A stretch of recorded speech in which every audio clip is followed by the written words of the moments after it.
এখানে দাবি করছি এতদিন যে স্বৈরাচার সরকারের প্রেতাত্মারা আমাদের এই কোর্ট চত্বরে এখনো তারা দখল করে আছেন।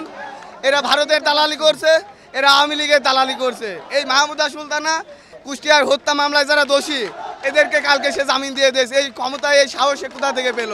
নিশ্চয়ই ভারত থেকে আসছে। এই ভারতের এই দালালদের, এই আওয়ামী লীগের দালালদের এই কোর্ট চত্বরে আমরা থাকতে দেব না। আমরা সাধারণ শিক্ষার্থী হিসেবে আমরা এই কোর্ট চত্বর থেকে পদত্যাগ করে আমরা কোর্ট চত্বর ত্যাগ করবো।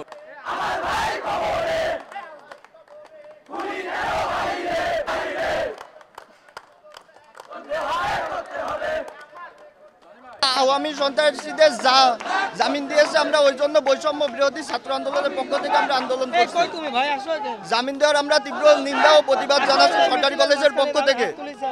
আমরা এবং মাহমুদা সুলতানার বিচার চাই আমরা।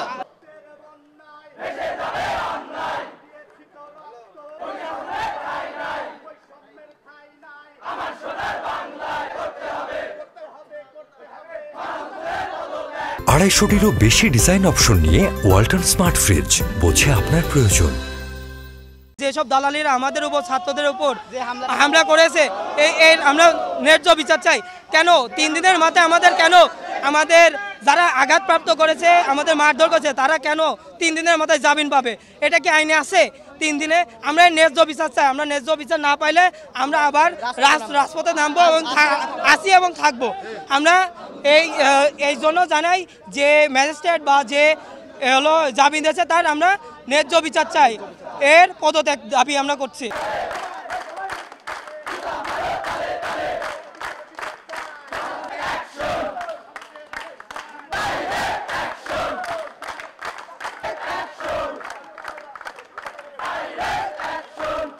বিগত 36টা দিন, 36শে জুলাই বলা হয় আমাদের 5ই আগস্ট সহ পুরো 1 মাস, জুলাই মাস, এই 36 দিন কীভাবে আমাদের গণহত্যা চলছে শেখ হাসিনার নেতৃত্বে।